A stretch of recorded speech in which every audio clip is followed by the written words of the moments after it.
You're very welcome to Radio Espial, episode 66, Missing James Patrick Grealis. This is very much the start of a series, we believe about 3 episodes on our Missing in the Netherlands series. We're primarily focused on James Patrick Grealis in this particular episode. We're going to follow it up probably, we think, with 2 more episodes. That each one of the following 2 episodes will feature maybe 3 cases. We won't go quite into as much detail. I am going to be joined shortly by Brian, but before we get there, I'm going to go through the case summary on this. And again, thank you for all our recent subscribers. So, missing James Patrick Grealis, missing in the Netherlands. This case goes back to October 2008. In April of 2007, James Patrick Grealis, JP to his friends and family, came to the Netherlands for work as the economic climate in Ireland took a significant downturn. After leaving school, James had trained in Ireland as a joiner carpenter. He moved initially to Birmingham in the UK, where his sister lived at the time, and he worked as a handyman, but ultimately made the move to the Netherlands after hearing positive stories from fellow Irish immigrants in his locale who had found work there. He arrived with nothing more than a backpack full of clothes, his phone and his passport. And quickly, work opportunities did come his way, particularly in the construction industry. James was a happy-go-lucky individual, and he seemed to settle quite well in the Netherlands for a time. However, he still regularly moved from place to place. That was Eindhoven, Rotterdam, Breda, Summeren, and in the southern provinces of the Netherlands, wherever there was work and opportunity. By late October 2008, he was in Duisveld, Brooklyn, Breda, staying at a bed and breakfast guest house. He disappeared on October the 23rd, 2008 in Breda. This is the last known place he was. 17 years later, James Patrick Grealis is still missing, and his case in the Netherlands is classified as an unsolved cold case. Now, getting into our case background. James Patrick Grealis, JP, was born on March the 14th, 1984. Brian, just as we were coming on air, actually reminded me, I didn't realise, of course, this is his 41st birthday today, as we record, March the 14th, 2005. He is the youngest of 5 children, himself and his 4 sisters, born to working class parents in Achill, County Mayo. James grew up in the household as a fun-loving, laid-back and outgoing brother, and always the one his 4 older sisters looked out for. He was known for his kind heart, a lovable, outgoing and sociable guy with his wavy red hair and a sense of fun and adventure. He loved football, and being very practically minded after leaving school as a teenager, it was no surprise that he pursued training as a joiner carpenter. But after that, he entered an adult world with a job skill and economic climate in Ireland that was heading for freefall rather than opportunity.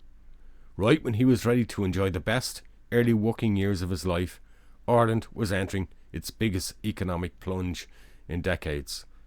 Enjoying the best years of your life came at a price, and James struggled to find sustained work in Ireland. His sister Bernadette at the time lived in Birmingham, England, and by 2005, I think it was 2005, 2006, he headed over there for, I think it was about 2 years. Between visits back home to Achill and Irish working mates in England, many Irish expats abroad were heading to the Netherlands, where there was something of the beginnings of a construction boom. In April 2007, James found himself in the south of Holland. This was a new beginning and one step farther than the UK. A new language, new friends, and a very different culture and world than the one he had just left and experienced. This wasn't Achill. This wasn't London. This wasn't Birmingham. This was something a lot more wide-eyed. Throughout James's time in the Netherlands, he would retain regular contact with his parents and his sisters. They were as much hooked on his adventure as he was. But that was James's nature, to go for it. We're going to take a listen to this video insert. This is Helen. I believe this is back from 2010, and she's talking to a journalist from the Dutch Telegraph newspaper in camera. I'm going to take a look at that, and then we're going to come back, and as you can see there, Brian has already joined us, and then we'll hear from Brian initially, his initial thoughts about this case. So let's take a look at the video.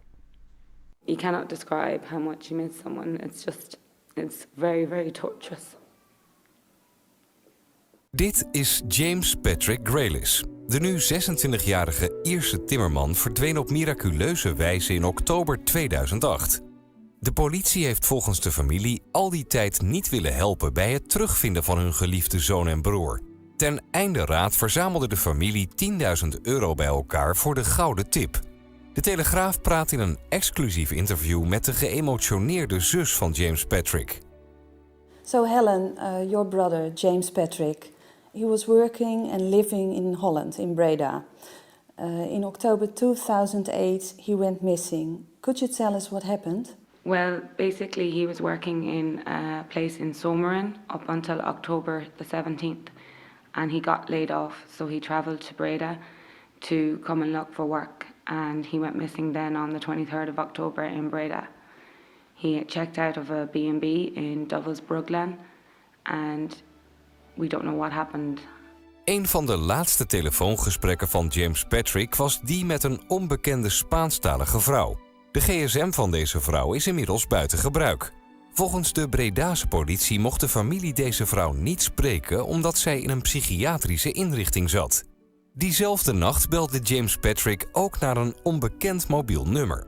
Maar de politie heeft nooit geprobeerd dit nummer na te trekken. It must be very frustrating for you and your family that the police isn't helping at all. It is, it's very frustrating. It makes you angry. It's almost 2 years now, and they still haven't done anything worthwhile to help us. We are struggling to try and get this done ourselves. There's so much red tape here in Holland. We can't get the information of those telephone numbers that we need.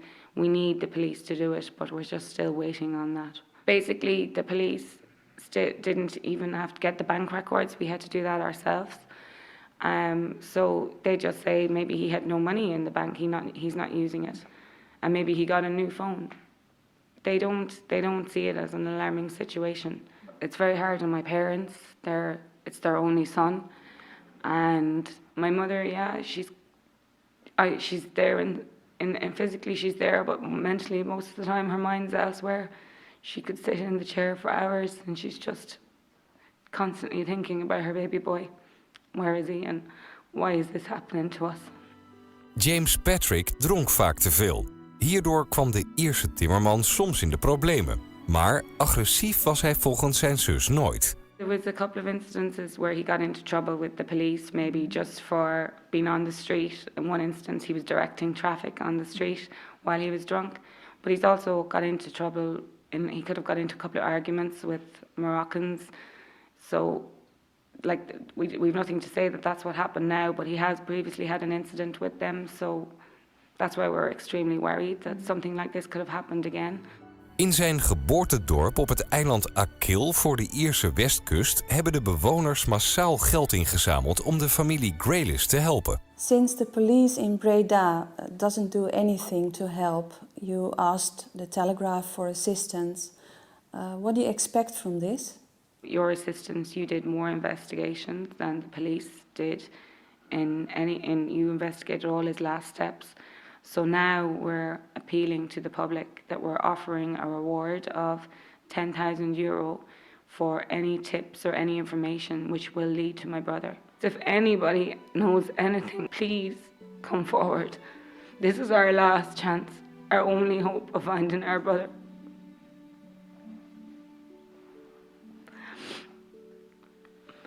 Okay, that was Helen Grealis talking about her brother to a journalist from the Telegraph in 2010. Brian, opening thoughts in this case, and you're very welcome once again. Thanks, Mick. How are you doing? And hello, folks. Thanks for tuning in there. Yeah, it's, tough case. Not a massive amount to go on. I think, just seeing the status of it there, like, it's very much in a, very cold case now at this stage. And I think it makes it harder. I know. I mean, tough clip there with his sister Helen there as well. But it makes it that much harder then trying to navigate that out of a foreign country as well. So, very tough on the family there, and the long time's gone now. 17 years is a long time as well. Yeah, 17 years. And he was 24 when he went missing. Yeah. Now he would be 41. Like, so it's, from a young fella to middle age, like, if he's still alive. We get into the timeline, Brian. Yeah, it's good. Okay. Now to start off here, we cannot provide an exact timeline of James's movements and days before his disappearance in the Netherlands. Sometimes, in case, we can literally go down, not just to the hour, we can go down to the minute of activities. He was, from the best of our knowledge, doing his own thing, often moving from town and city in the south of the Netherlands in pursuit of work and a place to stay over the 18 months or so he was there, up until his final disappearance in Breda. This cannot be a forensic timeline. We simply don't have the information for it. And you're going to hear an awful lot about that in the investigation, or their lack of initially. We've just some limited witness reports, some leaked electronic data tracking, information from the family, and some interaction with the Dutch police. That's it. This timeline is about recording the facts as we best know them. It's not about presenting the family side of the case, not presenting only the Dutch police's side of the case. Both sides have become something of adversaries in this 17-year case. And when that happens, the truth gets lost somewhere in between. We're not here to take sides and run a campaign. We're here to highlight the case of missing James Patrick Grealis, JP, and appeal for information from anybody who knew him at the time of his disappearance in the Netherlands. Our role when we present a case on Radio Espial is to find that middle and common ground, as well as examining what has most likely happened and the most probable outcome. Now, just initial behavioural habits. JP always wore jeans, construction worker, a t-shirt, hooded sweaters, and he also had a habit of walking with his sleeves over his hands. We're going to start our timeline in 2005-2007. Okay, now this is actually prior to the Netherlands. James Patrick Grealis, JP, leaves his home in Espial, County Mayo, and moves to Birmingham, England, where his sister Bernadette lives. He has 4 sisters. Bernadette is one of them. He works as a handyman for a time while also seeking employment to job agencies there. However, the work climate, remember, it's not great then. We're approaching a very serious recession. So the work climate is not great. And after 2 years, he decides a change is necessary. And he makes that change in April 2007. He departs Birmingham, England, having decided to travel and seek work opportunities in the Netherlands. He's been hearing from other Irish friends in the UK, from other friends back home in Espial, if you want to go somewhere for opportunity, the Netherlands is the best place to go for that opportunity. So throughout 2007 into 2008, across a period of almost a year and a half, he finds various short-term work contracts in the construction industry, and to sustain this work, he finds he constantly has to move from place to place, particularly in the south of the Netherlands. During a stay in the Netherlands, he loses his mobile phone, but continues to maintain contact with family back home in Ireland using a landline phones that are available to him, or he also emails each and every other day. Generally, he tended to speak to his parents on maybe once on a weekend. He might speak to one or two of his sisters during the week. So, if not every day, at least every 2 to 3 days, he was in contact with someone from the family. He eventually got a replacement phone by the summer. Everything all good. Now the map that you're seeing, this is the area this is a hotel in Summerend where he was staying for 3 weeks while he was working in that area. Again, this was a common thing that he had to do when he was working. I will put these images briefly that you can pause during the video and take a closer look. I know they're not great to view here on the timeline.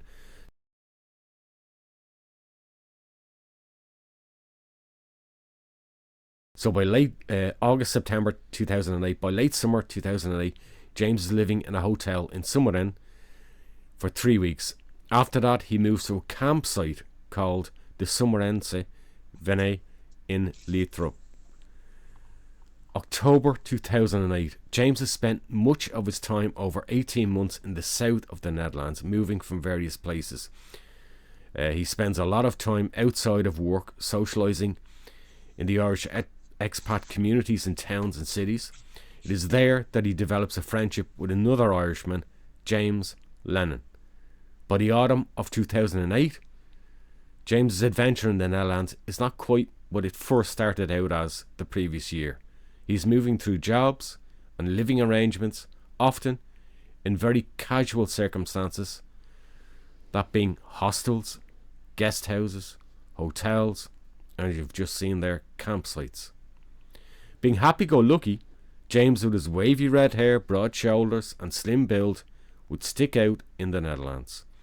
He retains that somewhat ruddy, somewhat Irish complexion we all recognise abroad, even for me as an Irishman living in the Netherlands for the last 13 years. Now, Friday, October the 17th, 2008. This is pre-disappearance. James loses his job in Summerend. What exactly happened is unclear. Again, it is not our place to get into what did or didn't happen. Was he laid off, or did he do something to lose his job? This did not play any role in his disappearance. The fact is, his employment ended that Friday. Job over. There is data and communication exchanges between him and his now former boss at that time. Clearly, James knew the impact of no job and the impact it would have on his living circumstances, and at the best of times, it was already precarious. It was something James had got used to happening. That's the nature of working with temporary agencies in logistics and construction. You were the bee's knees one week and out in your arse the next week. Over the following days, James is active and moving again with a friend, James Lennon, looking for work in Rotterdam. By Monday, October the 20th, he is back in Breda. The only thing that struck me about that part of our timeline is it seems a strange time to be looking actively for work on the weekend. Like, how many how many construction sites are like, no, I know some are particularly on maybe a Saturday for overtime for some of the labourers and workers, but it just seemed an odd time to choose to go actively looking for work. The job agencies are closed. The construction sites are pretty much quiet. So that just seems an odd weekend to go with James Lennon looking for work that weekend. In fairness, maybe he was feeling desperate at that stage and thought, geez, we'll go to and try the restaurants and bars. So maybe that was the reason I'm thinking. Maybe he's trying to get a head start for the the following week, ahead of the Monday. If they had contacts, he could have been trying to do that, because you were well and truly into the recession there, October. Like, oh God, the crash. They were nearly, they were good, nearly a year into it at that stage, like with the crash, like, So maybe he's trying to get a head start. So Monday to Wednesday, October the 20th to 22nd, 2008. James is back in Breda. His call phone log shows he is in contact with employment agencies in the Netherlands, but also in England. Remember, he'd been in Birmingham for 2 years living with his sister. He makes a call to one particular company in De Hayden, 6 kilometres from Breda. He also places calls to James Lennon's phone during that time. These exchanges tie into what he has told family members over the past week about his intent and movement. He is considering a possible move back to the UK or maybe farther afield. Now, there's a note here. This will play a considerable role. These expressions of what people told police later will play a considerable role in the later search and investigation after his disappearance. His phone also logged calls to unknown persons, including a telephone conversation with a Spanish-speaking woman from Breda. According to the Dutch police, her identity cannot be released because she was in a psychiatric institution at the time. I really don't know what to make of that, but clearly there was a phone number on his call logs on his phone, later examined, that raised questions as to who he was in contact with, and these calls were late at night. We're going to hear a little bit more in our timeline later about that. Wednesday, October the 22nd, 2008. Dutch police logs record that James is cautioned by them at a road intersection in De Hayden, directing traffic around him, their expression, and causing a public nuisance. They report that he's heavily intoxicated and warned by the police on the spot. They don't take any further action. He simply asked, go home, sober up, leave it at that. You can see the map there again. I'll show these in the outtakes.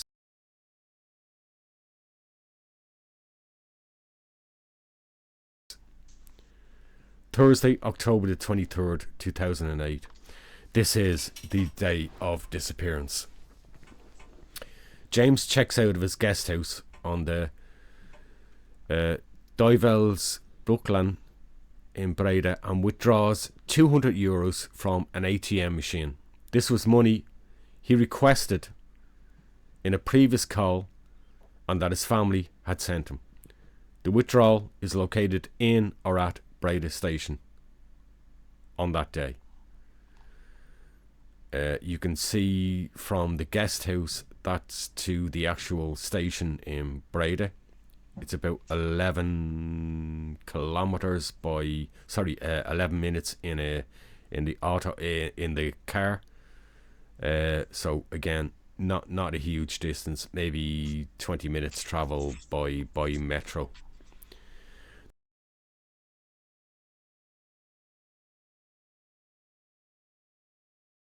There were sightings of James in the Eindhoven and or Helmond area in the first week of November, but these were never confirmed.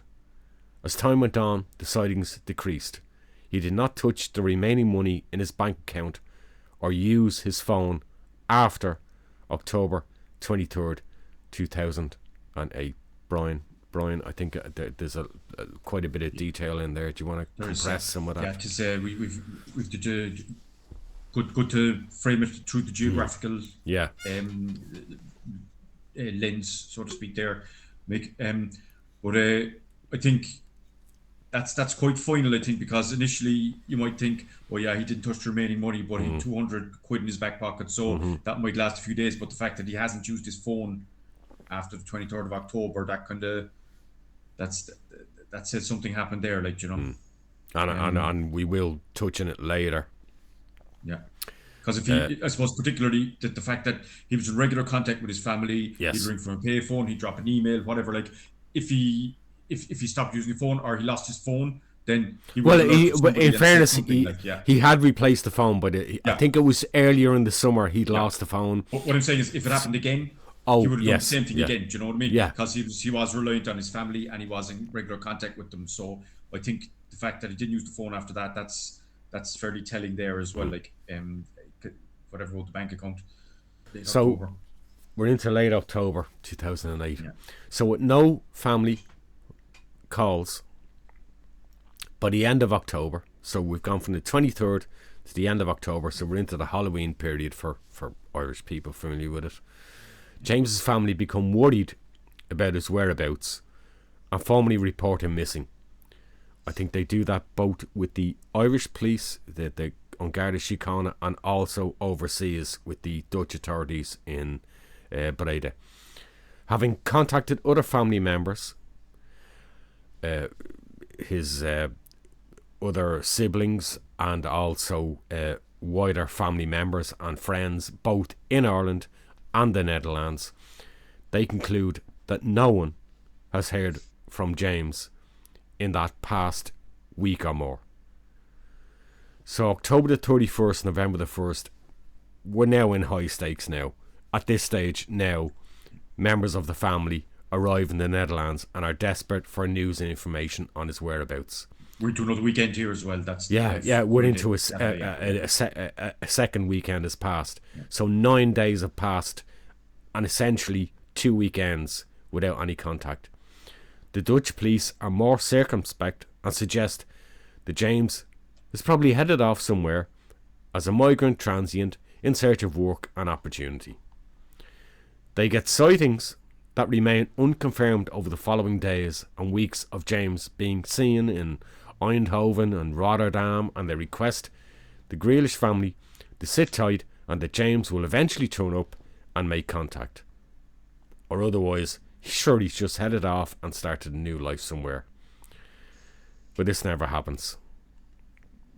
Because like some of the Irish cases, they went off to England. It's like he went off to England, Belgium or somewhere. It's as if we're talking about a case from the 1940s or 1950s. Actually, he went off to America, and he went off to England. Sure, that's it now. The Australia. That's it. Don't be worrying. So October, November 2008, fearing the worst, two of his sisters, Caroline and Helen, travelled to the Netherlands to raise awareness, realising the Dutch police appear to have stalled or parked his missing person case. In essence, they'll pretty much find out there wasn't much of an investigation anyway. James's sister, Helen Grealish, takes extended time off from her work to continue the search for her brother. Now, she makes a colour-coded spreadsheet of the phone numbers linked to her brother's phone, trying to map out every possible connection. And she notices there was one number that couldn't be accounted for, and it was an unregistered pay-as-you-go number James had been contacting numerous times late at night in the days and weeks prior to his disappearance. In the years since, repeated calls to this number have gone unanswered. We do not know whatever happened about that number, but this will crop up later as a kind of this is all we have kind of thing from the investigators to explain what they've been doing. And Helen will later realise, what the fuck is that, lads? That's a spreadsheet I gave yous years ago. But however, 2010, the family of James Patrick Grealis hire their first private investigator and offer a reward of €10,000. Unfortunately, instead of helping, it results in a great deal of false leads. The reward is doubled to 20,000, by December, and much of that was the incredible donations from the Achill County Mayo community hearing about this case. 2011 to 2012, after hiring a solicitor to chase progress on the case, the Grealish family are promised an investigation by Breda's public prosecutor in October 2011. This never materialises. When they heard nothing more, the family held a protest outside the Dutch embassy in Dublin on March the 14th, James's birthday. And that was on his 28th birthday. 2012, yeah. Just back to the 2010 there, you said it resulted in a great deal of false leads. Was it crackpots or psychics? It was a mix of both crackpots and psychics. In fact, I think Helen disclosed on one occasion some guy contacting her, coming up. I'm not going to go into it. Some convoluted, ridiculous story that was so incredible that he'd seen him and this happened, and but you get that. How often have you heard stories of, oh, I know where he is, I know exactly where he is, he's been held captive, he was abducted, he was this, and it's just fucking attention seeking crackpots. But what do they think? Oh yeah, Grant, here's the 20 grand. Thanks for your information. Thanks for the information. There you go. There's there's the check sign for you. There you go. No questions asked. Sorry, the other thing, we there was no real. There doesn't seem to be much commentary from. Well, no commentary from his sidekick, Lennon either. At this point. No. Mr. Lennon, as far as I can see, has made no communications whatsoever in the media, nothing whatsoever. I don't even think initially that the Dutch police spoke to him in the initial weeks as to whether they ever did speak to him in detail. He's been rather silent, which I would find odd considering or the family, was there any connection? When they went back to somewhere end from Rotterdam and then the campsite, it's like, but weren't you the last person really directly who hung around with him to be involved with him? Wouldn't you have at least, James, what was the state of mind? Was he alright? What was he talking about? What was his plans and that kind of thing? So it does seem very odd. Suddenly they were launching into a sort of a campaign, the 23rd. Yes. Sorry, the 17th, that weekend. The 17th, finish work, Jesus, I got to get money. Then he seemed to be helping him there at that point. The two of them seemed to be kind of like two sticks, So it's less than a week before. The 23rd was 6 days later, So you would have ran through that weekend, and then by the following Thursday, no sign of him. So did you know if the sisters managed to hook up with him or anything, or did they have any... I am not aware of any interactions the sister had with James Lennon, other than I do believe they have attempted, or whether they have spoken in detail with him. I don't know. I can't comment on that. All right. So 2012, despite any resolution, Dutch police, having agreed to reopen the case in April 2012, promptly close it in July as an active missing person case, believing that James Patrick Grealis as some form of a fortunate accident, reciting countless cases of Irish people over the years in such circumstances, or more likely, he left to start a new life and just broke off contact with the family, and that they have no evidence of a crime being committed. The family filed a civil court action in the Netherlands against the Breda police. It will be October before James's family even learn that the case had actually been closed in that July. Oh dear. And according to Helen, in her words, we struggled with Dutch police. That's why we went to court in 2012 and we lost that case. Ultimately, the Grealish family finally learned that their loved one's investigation amounted to nothing more than a 5-page report, that they were few on-foot searches in the days after James's disappearance, and countless friends, the owner of the guest house, his previous landlord, flatmates he had lived with in recent times, had not even been interviewed by local Dutch police. Now, I have to give a proviso here, because you're all scratching your heads about that. Look, it is what it is. And this isn't exclusive to the Netherlands. It is the case in other countries as well. Under Dutch law, police cannot raise search warrants on requests for privacy data, such as telecommunications logs and bank accounts, unless they can provide a judge with evidence that a crime has likely taken place. In fact, as I alluded to earlier, Helen has already clarified in numerous interviews she's done that much of the research into the case that was fired back at her as an excuse for, oh, we have done something, she countered back, but that's what I've shown you. I that's information I've given you.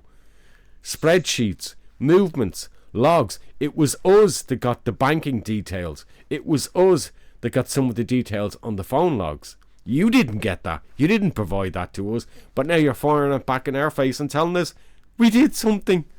No, you fucking didn't. That's a bit like the dealies. Like, Yeah. They got it was his buddy. Noonan got the CCTV. Who got the family chased up on organised the the analysis of it. Yeah. But we did this. No, you didn't. We did that for you. But you've forgotten, and then you're passing it back to us to pretend that you've actually done something. You've fucking done nothing. 2014. Having appealed the decision by the Dutch police to close the file on James's case, the family lose their case against the Dutch police. I think it was against the not the state police, the Breda police. The police argue that James had some previous interactions with them over the state in South Holland, in the Brabant area, including being the victim of a stabbing by Moroccans, several drunk cautions, and a young lad far too quick to get into trouble and start arguments after all alcohol consumption. Once challenged, the Dutch police had no hesitation or equivocation about unloading their data file on James, and that their interactions with him had always shown leniency and understanding. I find it remarkable that all of a sudden, when they were put under pressure, suddenly they all of a sudden had this information that they didn't have before. So, look, I have to be honest here. I'm going to say this. I don't think the Grealish sisters' action and case against the Dutch authorities did them any favours. Rightly or wrongly, for one, it alienated them from the very people they needed the most information from, which was Dutch people who knew James, and instead it isolated them from the Dutch investigation team. And ultimately, that's the only progress you're going to get. Sure, you can put pressure on through the Telegraph, them staying, other journalists, but ultimately you still need the cooperation of the investigation team on board. And if you don't have them, and you're alienating yourself from them and having to go at that team, then you're in trouble. Now, I know they went to an awful lot of time from 2012 to put together their own private cold case independent team and had them in situ. Some of them journalists from Dutch newspapers. They had, I think, a psychologist as well, working a former detective, as well as a private investigator. And in fact, I think they went through a number of private investigators. Some that helped, some weren't great. So October 2015, unfortunately, James Patrick Grealis' mother passes away without knowing the answers to her son's case. 2018, Helen Grealish, James's sister, states, Christmas, she's referring to 2008, was a difficult time. A lot of times are difficult. You just have to keep living in hope, and we have to keep going, and one day, hopefully, we'll have answers and we'll have closure. Right now, we have no closure. We have nothing. Even after 10 years, we're still struggling. Time has gone on, but we're still in limbo, wondering what happened to him. Sometimes it feels like the 10 years have been forever. Those early days, we were living in clouds. You were so in the depths of searching and in grief that you just didn't know what was going on. Helen Greenish believes something sinister may have happened to her brother on the day of his disappearance, but her dad still clings on to hope that his only son will come home one day. Helen said, "We have all our own opinions. My father lives in extreme hope that he's out there now. I feel something untoward has happened to him. There is some kind of crime here. In some cases, the judge or police suggest suicide, but any of those avenues would have shown up a body. But there is no body, so I feel like something untoward has happened, but we have no answers. We know our brother. We know if everything was okay, he would let us know where he is and he would come home." We're going to take a video insert now, and these are Caroline and Helen again, and this was an appeal they did in 2018. So let's take a listen to that.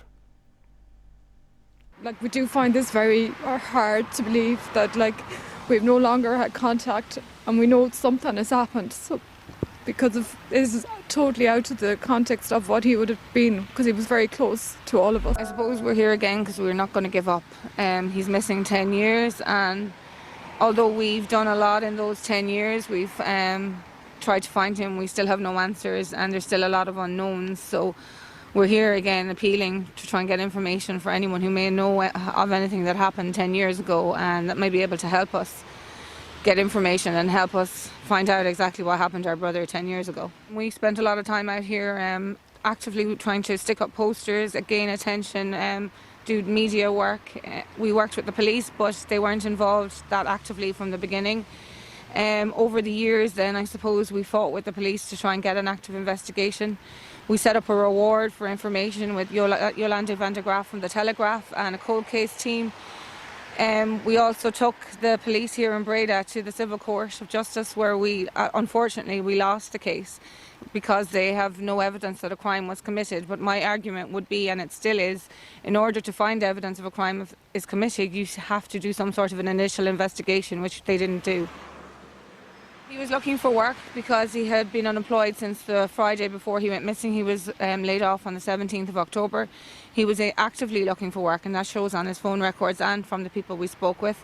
He also was in touch with my parents at home, and he seemed in good form. There was nothing untoward or nothing strange going on.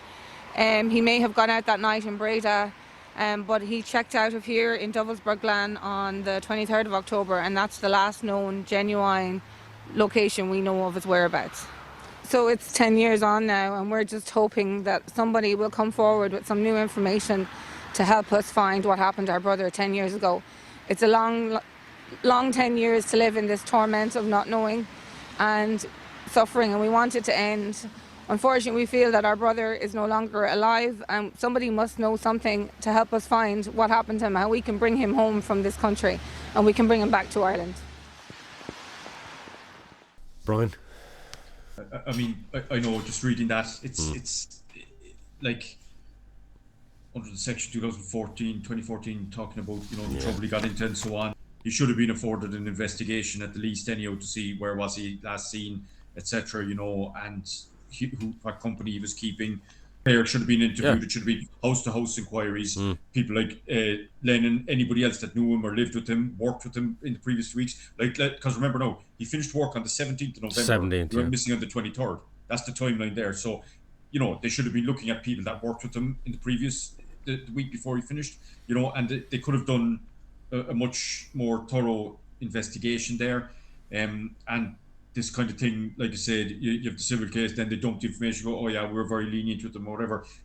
Technically, they're separate cases. Like, if he was a bit of a troublemaker or whatever, they're separate cases. Like, there was something happened. Whatever you say about there's no evidence that a crime had happened, well, you know, there's no evidence he was alive after the 23rd of October either. Like, you know, and what, I mean, you say he left the country, fair enough, there's free travel. Like, but he didn't walk. He didn't walk. He would have got a train or a bus or something. Like, Yep. if you thought he cleared off, give the evidence for that as well. Like, so I think they were up against a brick wall, but by the same token, I think like what you said about the sisters there, I think you have to manage the cops and so on. You have to manage the authorities as well. If you disengage from them, because they have the power to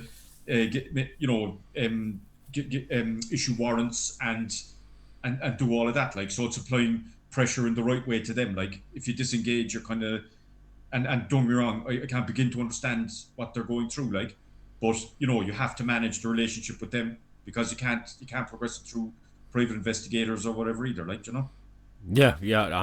On few official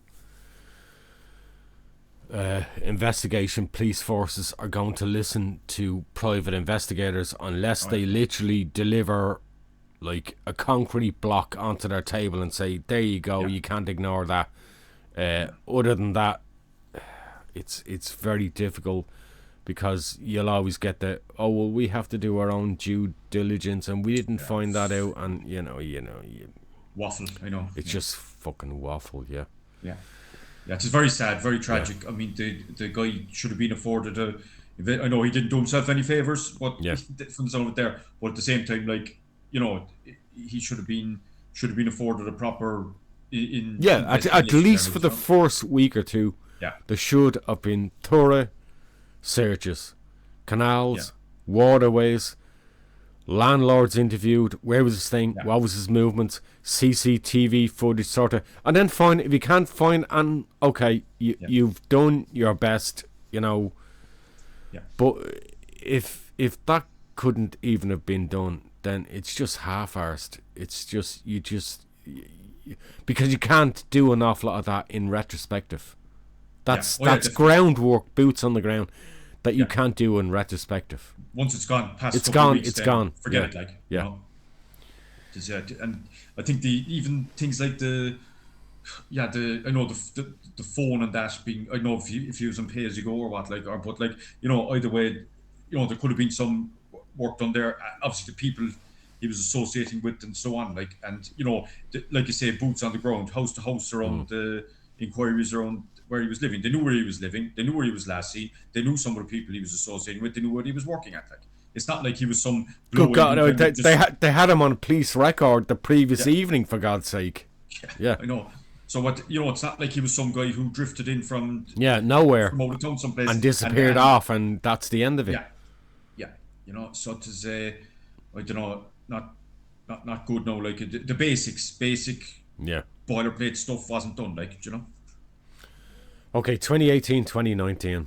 The family travelled once again, as they had previously several times, to the Netherlands to speak with a case investigator, and they hope the fresh probe will help them find answers and peace. James's sister Helen stated that the family had more than once went down the road of private investigators. She said, "We have someone who is looking at all the steps from that day that JP disappeared. He's looking at phone records, his bank accounts, he's looking at everything from scratch again. And he's going into areas that were never covered by the police initially. Hopefully talking to people who were never questioned in those early days." To 2018-2019, James's missing person cold case received extra attention in the Netherlands when the delivery company Deliveroo started marking their carry case bags with posters of 5 long-term missing people, including James. This project was known as Ride to Find. Despite all these efforts, no new information came to light. Now, I want to note as well, and you're going to see an image coming up, there were, I think, in this particular month, there were 5 cases highlighted. 4 of them were Dutch citizens. James is the only one who was an overseas national included in the campaign. I'll blow that up.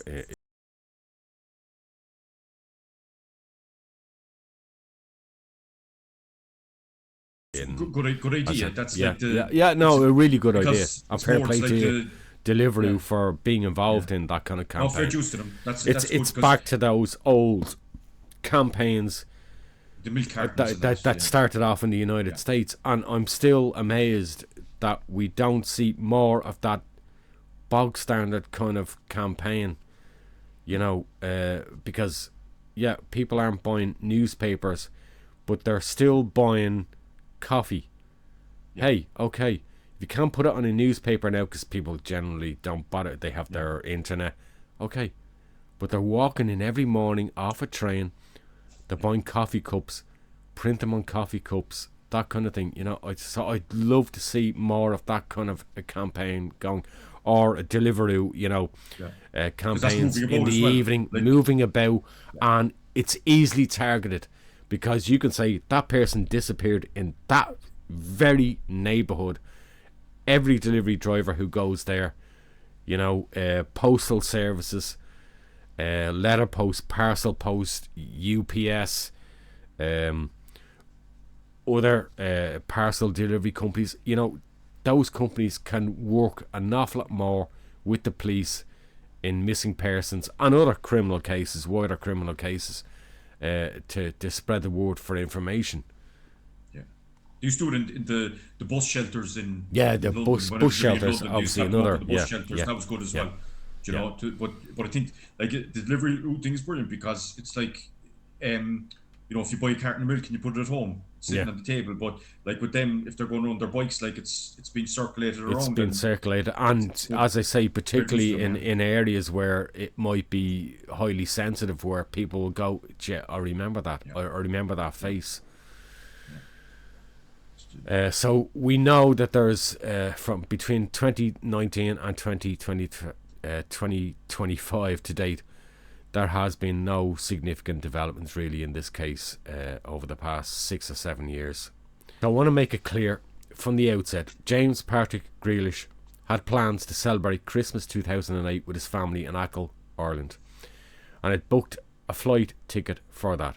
He had also booked and purchased a ticket for a holiday in Ibiza, Spain, towards the end of 2008. These are not the actions of a depressed or suicidal young man with no plans made for the future. There's no getting away from the reality that James was experiencing a bumpy and anxious time, needing some emergency funds from family, back out on the job hunt trail. But he was well used to those aspects of life in the Netherlands after 18 months. But there are elements of this case that cannot be ignored nor glossed over, as if all, or at least some, may have played a part in James's disappearance. His sisters still believe some sinister and untoward happening on Thursday, October the 23rd, 2008, and that Breda police did not explore this avenue of investigation enough at the time. In essence, they believe there must be a criminal element to this case, and that could well be a possibility. But we must consider other several aspects of this case first. Did James Patrick Grealis break habit and simply abscond, disappear of his own accord? We have next to nothing to support that. Again, I'm going to be blunt here in the deference to what his family have stated and how they have presented him to the media in their appeals. James was known to Breda police. There were minor incidences of unruly behaviour previously that he had got involved in, and interactions in bars and on the street that had not presented James in the best light. He had been previously stabbed in the ribs during an altercation with 3 Moroccan men. Now that's a serious situation to find yourself in. Breda police in their initial inquiries were concerned that some Breda, some of bar owners and clients did not recall all positive experiences with James. That, while he was well-meaning and fun, he could be sloppy, loud and annoying late at night to other patrons. You're left with a young lad who could, rightly or wrongly, quickly rub the locals up the wrong way. If James simply ran away to Europe or the UK, back to the UK, I'm pretty sure he would have been tracked. He was on the yellow list, the amber list, so in other words, his passport would have been flagged. He was in possession of that passport, and this was never flagged at any further border control, future border control. His bank account showed no activity, and all communications on his phone ceased from the day of his disappearance. Plans were made, and trips, holidays booked for the future. None of those trips happened. At worst, he may have been stressed, looking for money from his family and trying to figure out where next on this adventure. But I absolutely don't see any signs of anything more serious than that. He still had holidays booked and lots to look forward to once he sorted his imminent job situation out. And I won't pretend one or two things still do concern me in this case. What or when was the exact last communication his friend James Lennon had with him? In essence, he was the very last closest in person to him with communication at the time of his disappearance. Who and what friends, if any, was James interacting with on the nights of October 22nd and Thursday the 23rd in Breda? Now, after October the 23rd, we do not have what we call signs of life in regards to James. No passport registered movement, no confirmed sightings, no banking or ATM data movements. Has James simply got drunk and fallen into a local canal? It is one possibility. It happens, and you're going to find out more about that in some of the other cases we cover in our series Missing in the Netherlands. But the case of James Patrick Grealis doesn't seem to fit in the falling into the canal category. His body was never found, despite multiple cases we are going to touch upon in the coming episodes where bodies have been found within days or weeks at most in the Netherlands. James's movements and living circumstances do trouble me. They seem very chaotic and improvised. Why move so often?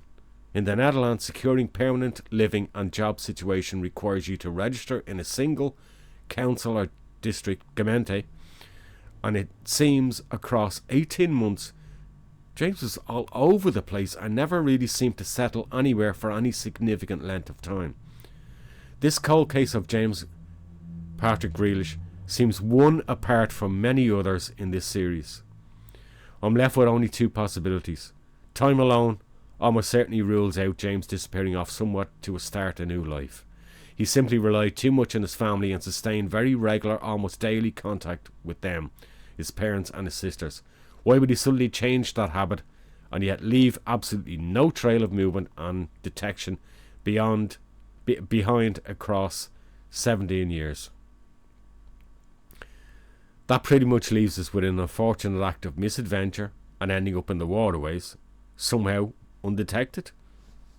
But we do know from the family that the Dutch local police did not immediately undertake very extensive searching in that first week, believing that James had simply left for somewhere else in the Netherlands.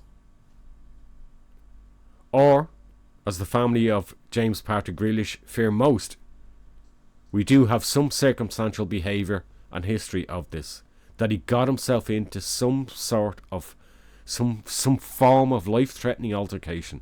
However, the Dutch police have consistently maintained that there is simply no evidence or sighting report of such an altercation. And that's pretty much where we are with this case. Brian, your own final thoughts? I mean, just on the final point there, back to the old absence of evidence is not evidence of absence of anything that happened to him there. You know, it's not just because you didn't see it happen doesn't mean it didn't happen. It didn't happen. I think it's not looking good for him. No. Anyway, I don't think, you know, you don't know for certain, but it doesn't look like he's going to turn up. No. I think broadly the family have accepted that. Yeah, from the sister's broadcast there, he's not appeal there. Yeah, it looks out. So like, I think just the trips, like, he didn't take that Ibiza trip, obviously. So that's that was one red flag. It's no surprise that he would have been planning to go back to Achill for Christmas that year. So that would have been he was close to his family and he was reliant on them, even if he was you know, hundreds of miles away in another country. He still was reliant on them. He was still in regular contact. You know, it wouldn't have been a bit surprised if he did move back, you know, to Birmingham or with the other sister and that. I think that if there was something went on there, I don't think he would have. It doesn't sound like he would have gone off and started a new life somewhere and created this. You know, he was too sociable, and some of his arrangements were a bit messy as well. Like, Yeah, messy. I mean, I picked up on the fact that during that summer he lost his phone. It took him a while. He had to replace it. You know, and I don't mean to. He seemed a bit of a happy-go-lucky, a bit of a scattered young lad. You know, who had the propensity to do a few silly things and get himself into a bit of beef. But but that's the other thing I was getting at as well. Like, he didn't go off and start a new life. I think we said that pretty certainly. By the same token, he doesn't sound like the kind of guy who'd flee if he thought. I don't think he would have taken threats to. I don't know the guy, but from observing what we discussed here, I don't think he was a guy that would have taken things too seriously. If he thought he was under a threat, he sounds like a guy who'd just stand his ground and try and argue or something. Or just head to a different, get out of the town and head to a different town and start anew. That kind of thing. And I think as well, like the thing with the passport, like, if he hopped down at the Hook of Holland across to Harwich, he would have been detected. Like, he was yellow flagged, as we say. Yeah, he was yellow flagged by Interpol. Any movement on that passport, boom, he's straight away. He's flagged. Would have been dead and pulled. So I think I agree with the first part of the sister statement when they said something happened to him on the 23rd. I think definitely there. It's just a shame. I think the big issue with this is there was no proper investigation. As your expression, Mick, boots on the ground investigation in the first few days. It was all there for them. And this thing, we're back to this. I've said this in previous broadcasts. I don't accept this thing about, there's no evidence for this, there's no evidence for that. Yeah. There's evidence there. You got to look for it. That's fucking look for it. Yeah. Exactly. So like it's pretty clear. The 17th, he finished work, right?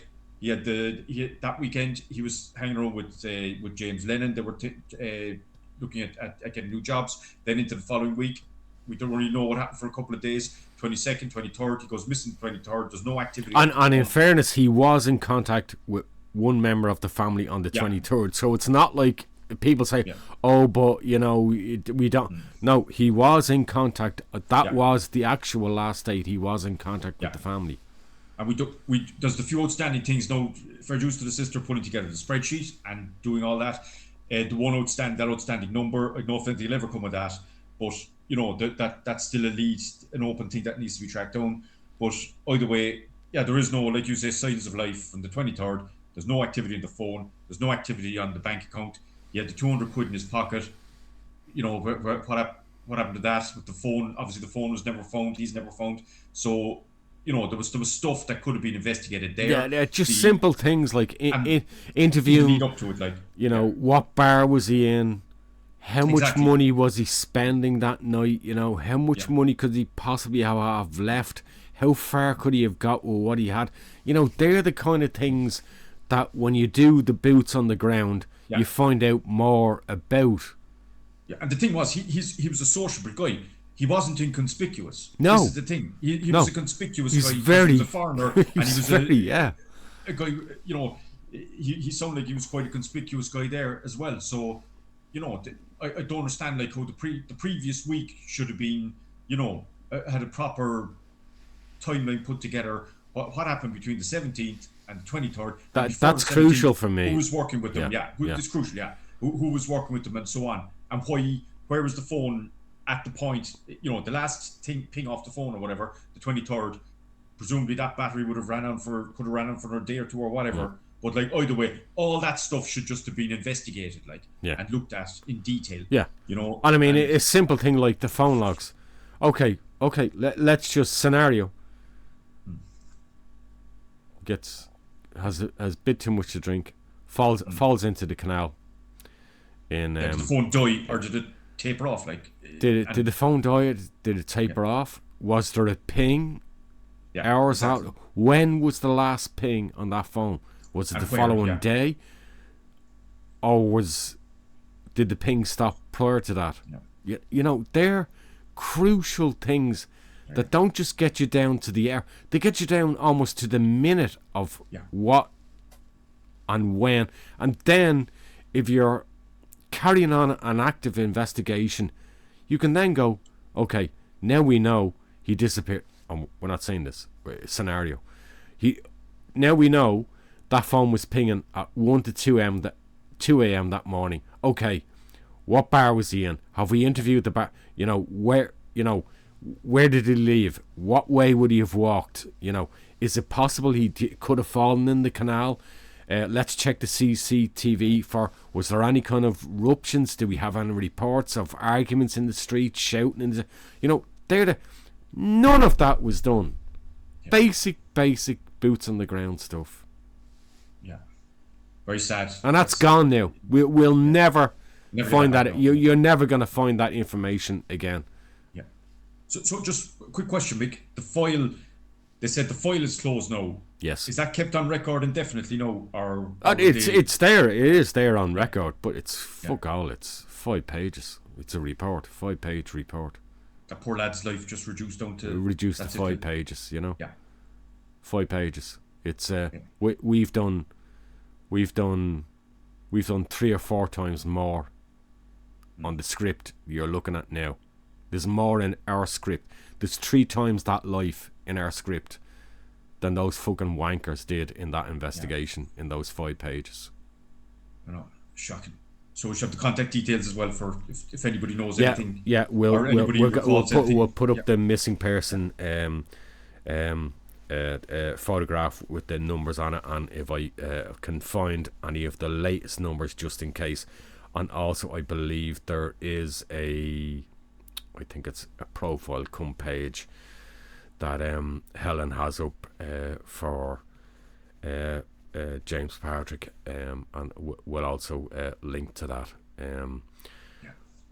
Look folks, okay, not the most inspiring start to our missing in the Netherlands, and these cases don't always have the best outcome. But thank you for joining myself and Brian for this exploration into the Irish people missing in the Netherlands. In our next episode, we're probably going to take a look at 3 other cases, not to the depth we've looked at this case. This was kind of like our primary case we wanted to look at. So we're probably going to take a look at 3 other cases in a first parter, and then there's going to be a second parter, and we're going to take a look at 3 more cases after that. So God bless, and we'll see you again in that next episode, hopefully coming soon. Thank you again, Brian, for joining us. Okay, take care, everybody. Bye bye. Thanks for tuning in, folks. All the best. Bye now.